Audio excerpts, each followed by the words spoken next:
Bismillahirrahmanirrahim. Assalamualaikum warahmatullahi wabarakatuh.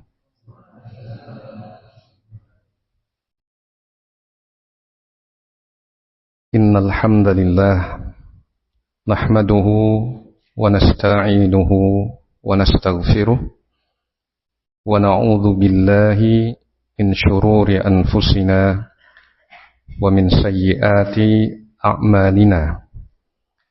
Man yahdihillahu fala mudilla lahu wa man yudlil fala hadiya lahu. Wa ashhadu an la ilaha illallah wahdahu la syarika lahu wa ashhadu anna Muhammadan abduhu wa rasuluh. Allahumma salli ala Nabiyyina Muhammadin wa ala alihi wa sahbihi wa man tabi'ahum bi ihsan ila yaumiddin. Qala Allah Ta'ala fi kitabihil karim, ya ayyuhalladzina amanu taqullaha haqqa tuqatih wa la tamutunna illa wa antum muslimun. يا أيها الناس اتقوا ربكم الذي خلقكم من نفس واحدة وخلق منها زوجها وبث منهما رجالا كثيرا ونساء واتقوا الله الذي تساءلون به والأرحام إن الله كان عليكم رقيبا. يا أيها الذين آمنوا اتقوا الله وقولوا قولا سديدا يصلح لكم أعمالكم ويغفر لكم ذنوبكم ومن يطع الله ورسوله فقد فاز فوزا عظيما. أما بعد فإن أصدق الحديث كتاب الله وخير الهدي هدي محمد صلى الله عليه وعلى آله وسلم وشر الأمور محدثاتها فإن كل محدثة بدعة وكل بدعة ضلالة وكل ضلالة في النار. إخواني وأخواتي في الله rahimani wa rahimakumullah. Alhamdulillah, pada malam ini kita akan mempelajari dan mengenal lebih dekat ulama yang menjadi rujukan Al-Imam Asy-Syatibi rahimahullahu ta'ala. Yang dimaksud dengan ulama Asy-Syatibi itu ulama yang dinisbatkan kepada daerah Syatibah atau Satifah di Spanyol, ya. Kalau disebut Asy-Syatibi itu ada beberapa ulama sebenarnya. Ada ulama ahli qiraah yang menyusun karya matan Asy-Syatibiyah. Itu Abul Qasim Asy-Syatibi, wafatnya tahun 590. Beliau ulama dalam qiraah, tapi bukan itu yang kita kaji biografinya. Kita akan mengkaji ulama yang kunyahnya Abu Ishaq Ibrahim bin Musa Asy-Syatibi yang wafat tahun 790 Hijriah, yang punya karya dua kitab besar, dua kitab fenomenal, ya, Al-Muwafaqat dan Al-I'tisam. Itu yang akan kita bahas. Kenapa beliau disebut Asy-Syatibi? Karena memang keluarga beliau itu, atau asal-usul keluarga beliau menempati daerah Sativa atau Shaltibah di Spanyol.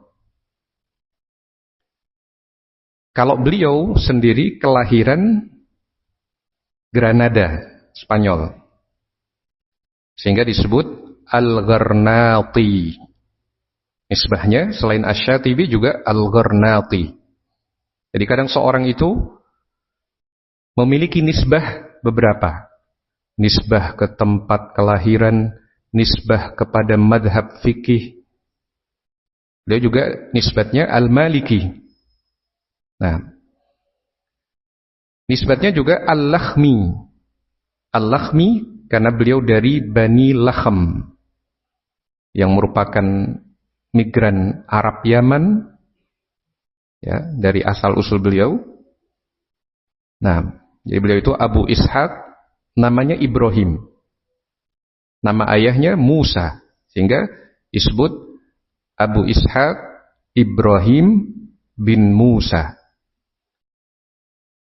Al-Lakhmi, Al-Maliki, Al-Gharnati, Asy-Syatibi.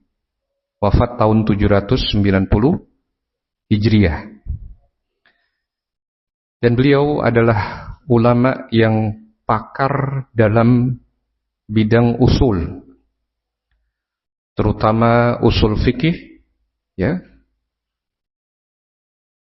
yang beliau merupakan peletak dasar al-maqasidu asy-syar'iyyah.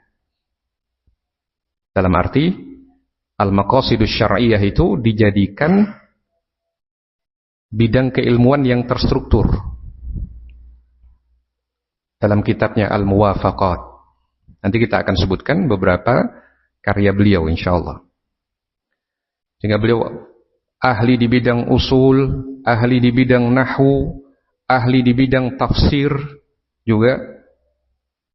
Sebagian kitab disusun untuk mengumpulkan pandangan-pandangan atau ucapan-ucapan Asy-Syatibi berkaitan dengan tafsir. Beliau ahli fikih madhab Malikiyah, sekaligus ahli hadis juga. Nah, di antara guru beliau, jadi kita mungkin bahasan kita itu garis besarnya adalah nama beliau, nisbat beliau, tahun wafat, kemudian guru-gurunya, siapa di antaranya, murid-muridnya, siapa di antaranya, karya-karyanya apa, pujian ulama terhadap beliau bagaimana. Juga insyaallah yang tidak kalah penting, nanti kita lebih banyak membahas kutipan-kutipan nasihat beliau yang begitu berharga, yang kita ambil dari dua kitab, Al-Muwafaqat dan kitab Al-I'tisam. Nah,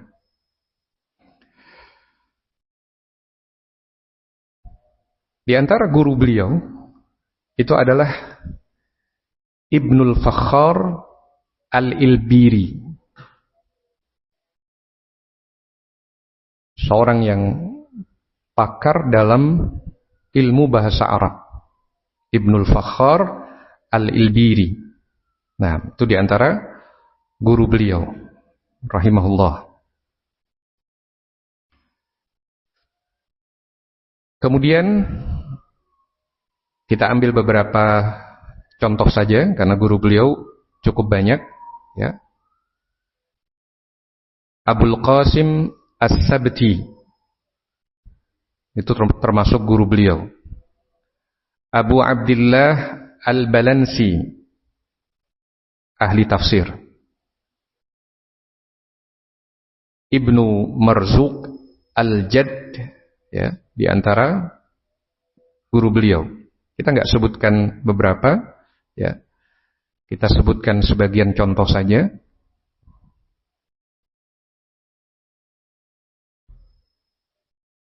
Abu Ja'far Asy-Syakuri, ya. Kalau kita mengetahui bahwasanya beliau ini asalnya dari Spanyol. Dan Abu Ja'far Asy-Syakuri termasuk yang berhaji. Maka suatu hal yang cukup istimewa karena di masa itu jauh sekali Spanyol ke Makkah. Perjalanan yang melelahkan. Nah, ulama-ulama Andalus itu banyak yang tidak bisa berhaji karena jauh. Ibnu Hazm ya, dan yang lainnya. Meskipun beliau tidak berhaji, tapi menyusun karya tulisan tentang haji. Nah, Abu Ja'far Asy-Syakuri, salah satu guru dari Al-Imam Asy-Syatibi itu, beliau berhaji, ulama besar, pengembara ilmu dan khatib. Nah, ini sebagian dari guru Al-Imam Asy-Syatibi rahimahullah.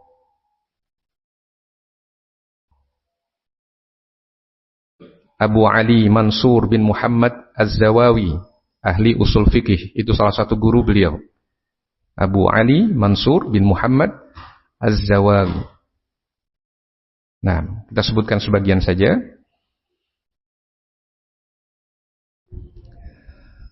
Kemudian di antara murid beliau, kita sebut 3 saja, ya, karena banyak murid beliau, kita kutip 3 saja. Abu Bakar bin Asim, Abu Yahya Muhammad, dan Abdullah Al-Bayani.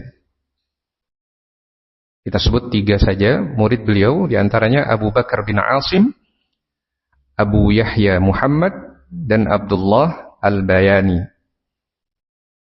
Nah, serta masih banyak lagi murid-murid beliau yang lain.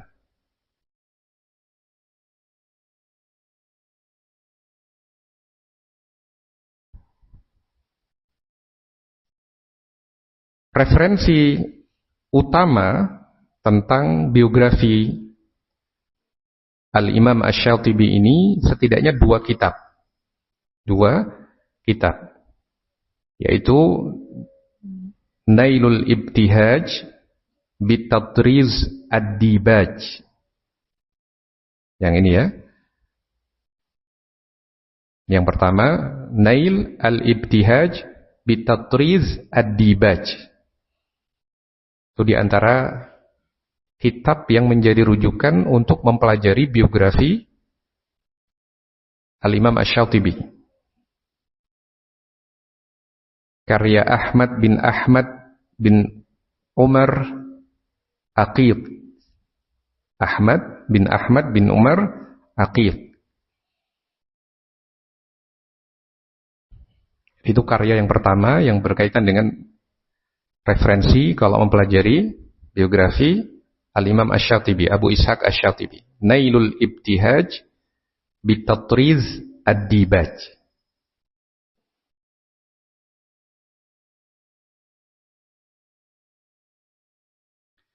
Kemudian karya yang kedua yang juga jadi rujukan untuk mempelajari Abu Ishaq Asy-Syatibi adalah Syajaratun Nur Az-Zakiyah fi Tabaqat Al-Malikiyah. Syajaratun Nur Az-Zakiyah fi Tabaqat Al-Malikiyah. Karya Muhammad Makhluf. Syajaratun Nur Az-Zakiyah, yang ini ya, yang bawah, bagian bawah ini. Syajaratun Nur Az-Zakiyah fi Tabaqat Al-Malikiyah. Karya Muhammad Makhluf. Itu sebenarnya adalah karya tentang ulama-ulama Malikiyah. Dan Abu Ishaq Asy-Syatibi, Abu Ishaq Ibrahim bin Musa Asy-Syatibi termasuk ulama Malikiyah. Nah,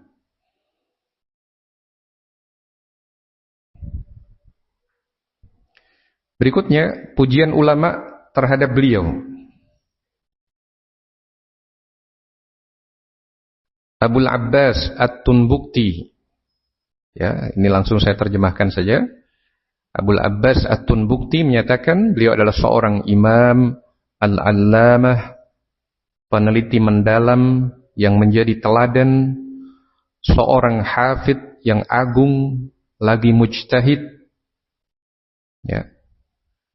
Beliau adalah ahli usul, ahli tafsir, ahli fikih, ahli hadis, pakar bahasa, pakar bayan, ahli debat yang terpercaya, wara', saleh, zuhud, seorang sunni yang menjadi imam mutlak, peneliti yang jeli, menguasai berbagai disiplin ilmu, termasuk salah satu dari mutiara ulama peneliti yang terpercaya, tokoh terbesar dari para imam yang mungkin lagi kredibel.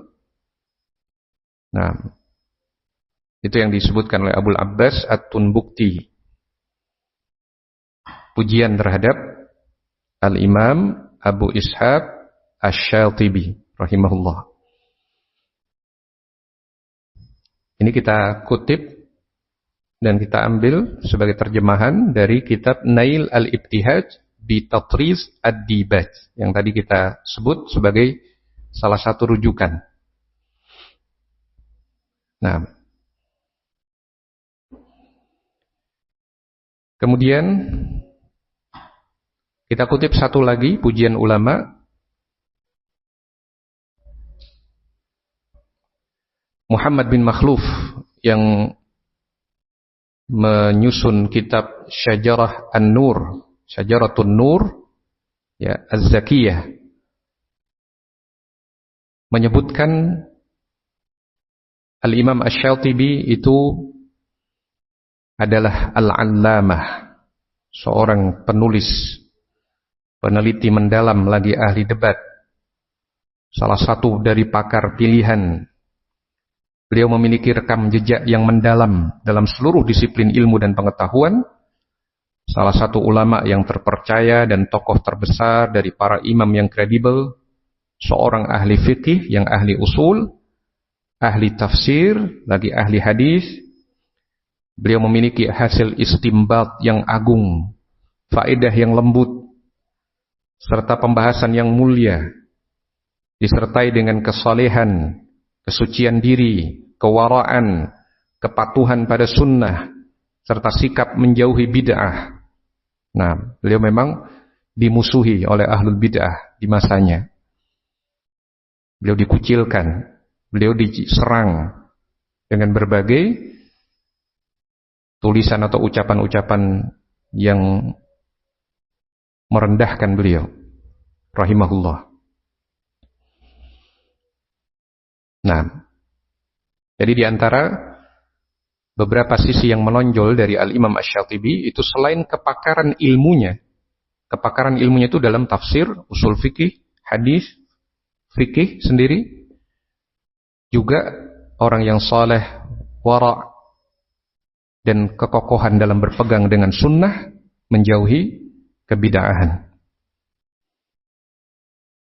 Dan di antara karya-karya beliau ada beberapa, tetapi yang menonjol itu dua, yaitu Al-Muwafaqat fi Usulil Fiqh. Al-Muwafaqat fi Usulil Fiqh. Bahkan orang-orang NU pun, saudara-saudara kita dari kalangan NU, dia juga tidak sedikit yang menukil darinya, menjadikan Al-Muwafaqat ini sebagai salah satu rujukan dalam usul fikih. Nah, nanti kita akan kutip sebagian dari apa yang ada dalam kitab Al-Muwafaqat.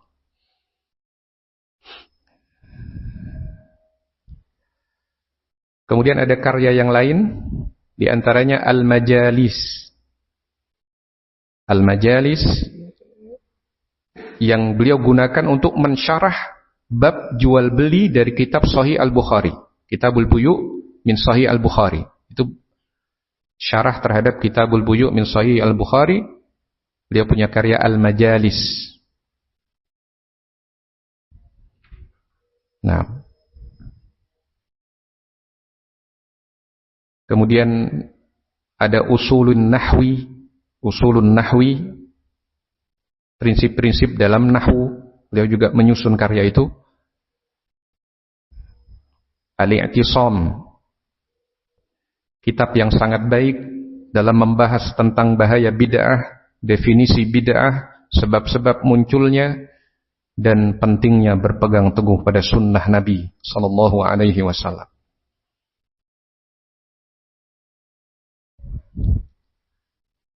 Kalau ditanya, Ustaz, Ma'had Al-I'tisam itu sebenarnya diambil dari mana?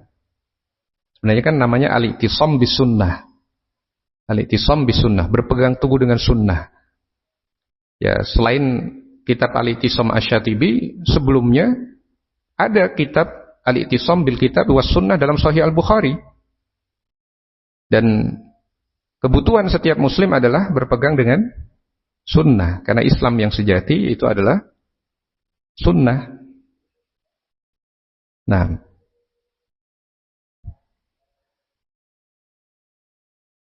jadi di antara karya beliau adalah kitab Al-I'tisam. Demikian juga beliau punya syarah Al-Alfiyah, syarah terhadap Al-Alfiyah, Alfiyah Ibni Malik dalam ilmu nahwu.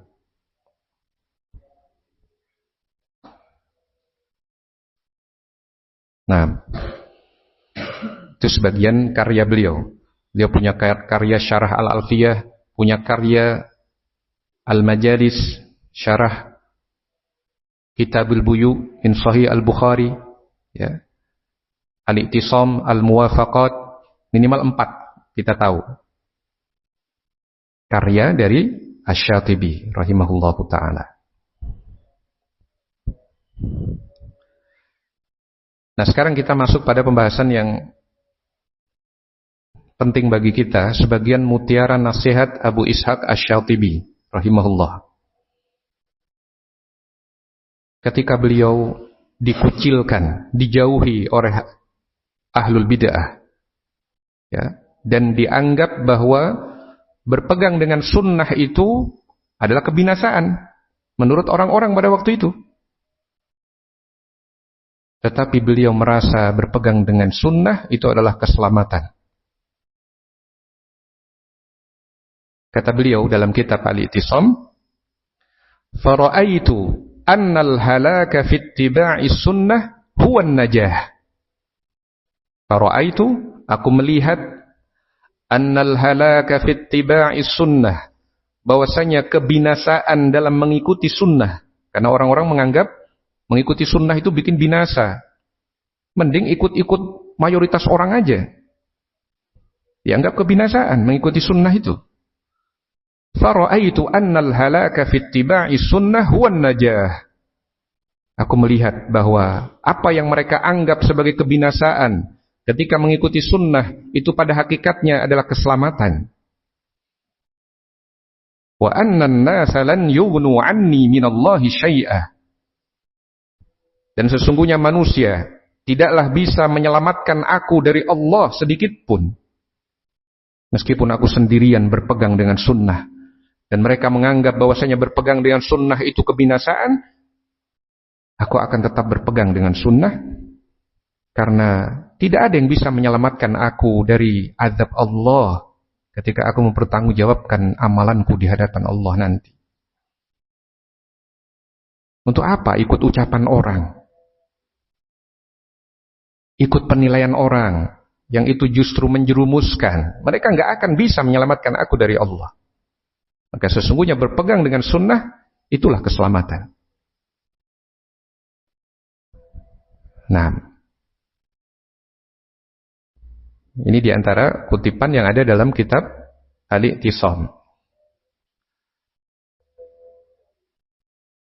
Kemudian di antara kutipan yang ada dalam kitab Al-Muwafaqat,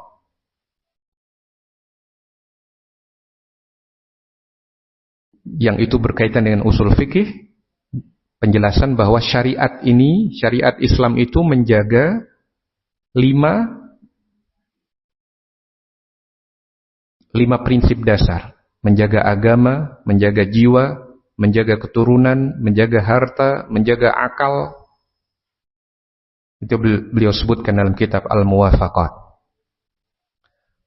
Faqad ittafaqatil ummah bal sairul milal ala anna asy-syari'ata wudi'at lil muhafadhati 'ala ad-daruriyatil khams wa hiya ad-din wan nafs wan nasl wal mal wal 'aql.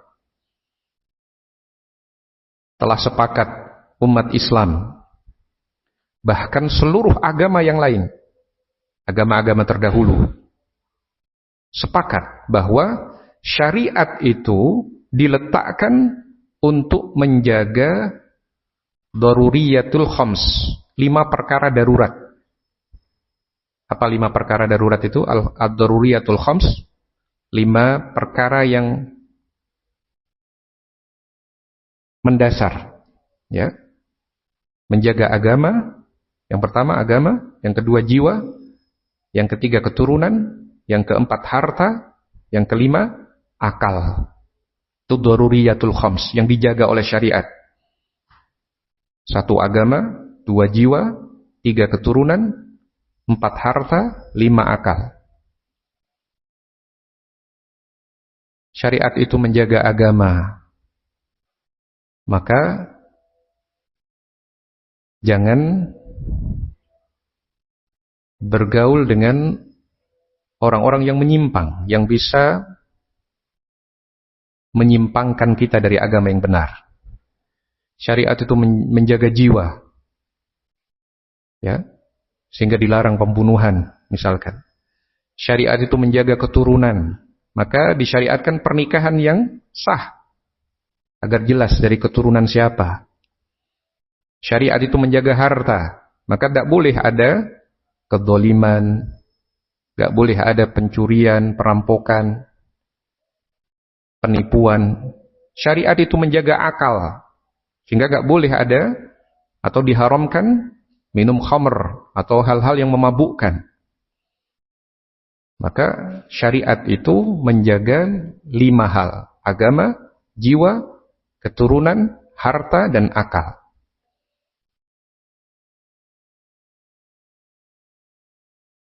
Nah, kemudian di antara ucapan yang begitu indah dan begitu berharga dari Al-Imam Asy-Syatibi rahimahullah, beliau menyatakan, la mafsadata fid dunya tuwazi mafsadata imatatis sunnah. La mafsadata fid dunya, tidak ada kerusakan di dunia ini tuwazi yang menandingi mafsadata imatatis sunnah, kerusakan dimatikannya sunnah. Tidak ada kerusakan di dunia yang menandingi kerusakan dimatikannya sunnah. Sunnah menjadi dilupakan, ya. Kalau sudah sunnah dilupakan, mati, rusak dunia. Apa di antara sunnah yang terbesar? Mentauhidkan Allah, itu sunnah yang terbesar. Melarang dari kesyirikan, itu sunnah yang terbesar. Kalau sunnah ini dimatikan, sehingga orang berdoa kepada penghuni kubur, misalkan, berdoa kepada selain Allah, rusak dunia. Atau sunnah menaati waliul amr dalam perkara yang ma'ruf, itu dimatikan, sehingga orang-orang kemudian memberontak pada penguasanya, rusak dunia mereka.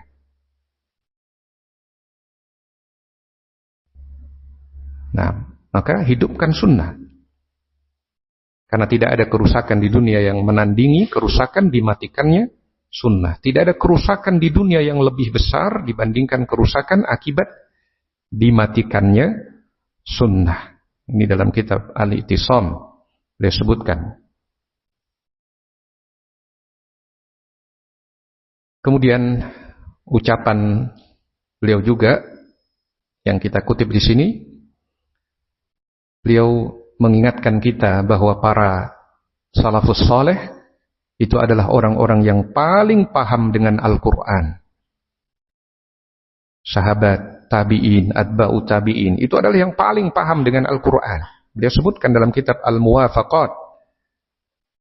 Beliau rahimahullah menyatakan, "Fa inna as-salafas salih minas sahabah wat tabi'in wa man yalihim kanu a'rafa bil Qur'an wa bi 'ulumihi wa ma udi'a fihi." Sesungguhnya generasi salafus salih dari kalangan sahabat, dari kalangan tabi'in, dan generasi yang setelah mereka, atba'ut tabi'in, adalah orang-orang yang paling mengetahui tentang Al-Quran, ilmu-ilmunya, serta apa yang terkandung di dalamnya. Maka Al-Imam Asy-Syatibi mengarahkan kita, ikuti salafus salih.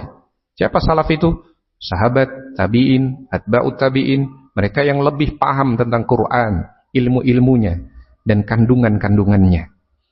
Itu beliau sebutkan dalam kitab Al-Muwafaqat. Nah, banyak sebenarnya kalimat-kalimat emas dari Al-Imam Asy-Syatibi dalam dua karya ini, baik itu Al-I'tisam maupun dalam kitab Al-Muwafaqat, tapi kita hanya sebutkan 4 kutipan saja. Nah, dengan keimaman yang ada pada Al-Imam Asy-Syatibi sebagai ulama besar, beliau tidak luput dari kesalahan. Ada ketergelinciran beliau rahimahullah, ya, yang semoga Allah mengampuni beliau.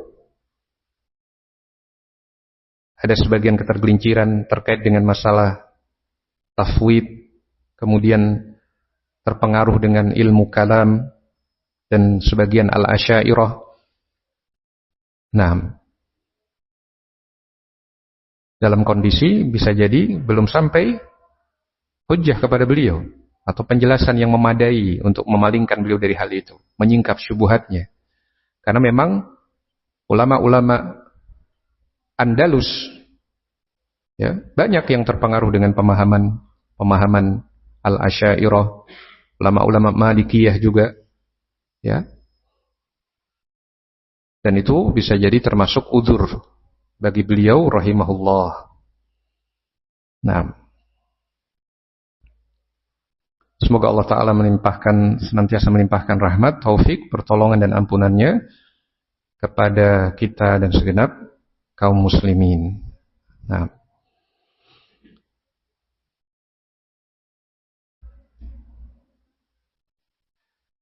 sebelum lupa, yang berkaitan dengan pertanyaan sebelumnya, ya, ada pertanyaan di kajian sebelumnya tentang masalah kalau kita setelah beraktivitas, berolahraga, kemudian kita nanti akan sholat, ya, apakah mandi terlebih dahulu atau bagaimana? Di kajian sebelumnya saya menjawab, kalau itu memudaratkan, menimbulkan bau yang tidak sedap, maka mandi. Nah, tetapi jangan sampai hal ini disalahpahami. Dengan kondisi sementara ini mungkin masih ada keterbatasan jumlah kamar mandi, ya. Maka jangan sampai antum para tulab sengaja berlambat-lambat, ya. Demikian juga yang mandi di kamar mandi itu jangan terlalu lama, karena yang mengantri atau menunggu untuk mandi juga banyak. Nah, mengakhiri aktivitas olahraga di sore hari juga jangan terlalu mepet dengan sholat, karena sholat itu yang merupakan sesuatu yang harus kita perjuangkan. Sholat itu, para ulama salaf kita begitu mengagungkan kondisi sholat itu. Dan memang bagian dari keadaan mengagungkan kondisi sholat, ta'zim qadris sholat, itu adalah dalam kondisi yang terbaik. Sudah mandi, sudah berpakaian yang bagus, Nah, itu bagian dari ta'zim qadri shalah. Tetapi kadangkala kalau kondisinya misalkan kita nggak terlalu berkeringat, ya, atau kita tidak muncul bau yang tidak sedap, sedikit saja berkeringat. Kalau mau mandi mepet waktunya, ya sudah, ikut sholat saja. Ikut sholat saja. Nah, maka di situ penting bagi kita misalkan mencegah bau yang tidak sedap itu misalkan dengan menggunakan deodoran, ya, atau minimalnya tawas atau apa saja yang bisa mencegah keluarnya bau yang tidak sedap. Nah, dan kondisi orang berbeda-beda. Ada aktivitas sedikit sudah berkeringat banyak. Nah, maka ini perlu dilihat secara bijak. Perlu dilihat secara bijak. Jangan kemudian dengan alasan mandi akhirnya terlambat dari sholat berjamaah. Nah, jadi intinya mengakhiri aktivitasnya itu lebih awal, kemudian mandi dengan tertib, yang mandi juga jangan terlalu lama, ya. Kalau ternyata sudah masuk waktu dan belum memungkinkan, masih panjang antrian dan ternyata cukup tanpa mandi, tidak sampai muncul bau yang tidak sedap, ya sudah, bergabung saja dengan sholat berjamaah, karena itu yang lebih layak untuk diperjuangkan. Barakallahu fikum.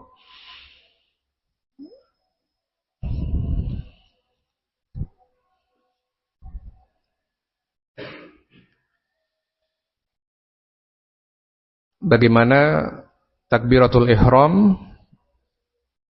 mengangkat tangan, ya? Apakah bersamaan atau kanan dulu? Kanan dulu baru kiri. Yang benar dari hadis Ibnu Umar dan lainnya, ya. Nabi SAW yarfa'u yadayhi hadwa mankibaih, mengangkat kedua tangan bersamaan, sejajar bahu. Sebagian riwayat sejajar telinga. Ya, dan ini pernah kita bahas dalam pembahasan fikih Mukhtasar Al-Muzani rahimahullah. Jadi yang benar itu adalah mengangkat kedua tangan bersamaan, dan ini dihadapkan ke arah kiblat. Sejajar bahu boleh, sejajar telinga boleh. Al-Imam Asy-Syafi'i menggabungkan keduanya, yang memungkinkan tangan itu diangkat sejajar bahu sekaligus sejajar telinga, artinya telapak tangannya sejajar bahu, ujung jarinya sejajar telinga. Ini istimbat atau pemahaman dari Al-Imam Asy-Syafi'i. Meskipun ada ulama yang membolehkan dua-duanya, sejajar telinga boleh, sejajar bahu juga boleh. Tapi gerakan mengangkat tangannya itu adalah bersamaan. Tidak tangan kanan dulu baru tangan kiri, tidak. Nah, dan mengangkat kedua tangan itu hukumnya sunnah. Yang lebih penting lagi, mengucapkan takbir saat takbiratul ihram itu rukun. Allahu Akbar. Kalau seorang hanya dalam hati saja tidak mengucapkan takbir, maka tidak sah sholatnya. Tidak sah sholatnya.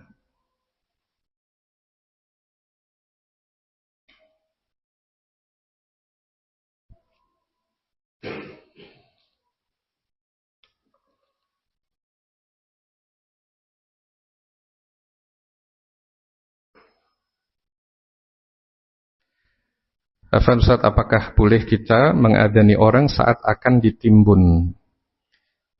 Tidak ada dalil yang sahih dari hadis Nabi ataupun perbuatan sahabat berkaitan dengan masalah adzan saat di kuburan. Hanya berdasarkan kias saja dari sebagian kecil ulama yang kemudian diikuti banyak orang. Nah, kalau dari sisi dalil hadis Nabi, maka insyaallah tidak ada, ya. Kalau ada yang memiliki dalilnya bisa disampaikan, tapi sebatas yang Kita ketahui apakah itu dalam Bulughul Maram atau dalam Umdatul Ahkam atau dalam kitab-kitab induk hadis, Kutubus Sittah, Kutubut Tis'ah, tidak ada. Wallahu a'lam. Sehingga tidak dilakukan.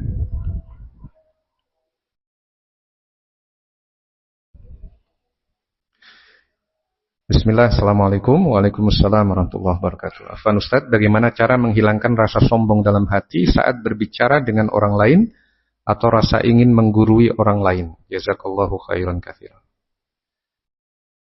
Di antara hal yang penting untuk ditanamkan adalah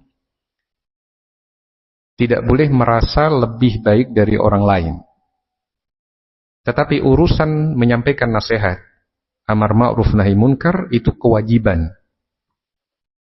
Kalau kita menyampaikan yang benar, kita menasehati, itu bukan berarti kita merasa lebih baik dari orang lain. Tapi itu bagian dari kewajiban amar ma'ruf nahi munkar. Dengan tidak merasa kita lebih baik dari orang lain, ya, dan juga tidak merendahkan orang, tidak menolak kebenaran, maka ini bukanlah sifat yang sombong. Karena sombong itu adalah batarul haq, al-kibru batarul haq wa ghamtun nas. Sombong itu adalah menolak kebenaran dan merendahkan manusia. Nah, sehingga jangan dianggap kalau ada saudara kita menasihati kita, dia sombong. Tidak. Itu dia telah menjalankan suatu kebaikan. Dan tanamkan amar ma'ruf nahi munkar. Tanamkan amar ma'ruf nahi munkar. Kita telah belajar Sufyan Ats-Tsauri sebelumnya. Beliau berangkat, disebutkan dalam biografi beliau, orang yang menemani beliau dari berangkat haji sampai pulang sepanjang perjalanan, Sufyan Ats-Tsauri beramar ma'ruf nahi munkar.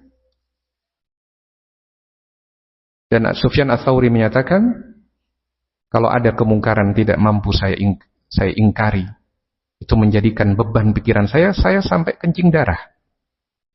Saking menjadi tekanan batinnya beliau. Nah, dan itu salah satu ulama Rabbani. Ulama yang mengamalkan ilmunya. Nah, nasihati dengan baik, ingkari kemungkaran. Bukan berarti yang mengingkari kemungkaran itu sombong. Justru dia merasa, karena saya banyak dosa, saya dengan mengingkari kemungkaran, ini bagian dari amal ibadah saya. Semoga Allah ampuni dosa-dosa saya dengan sebab itu.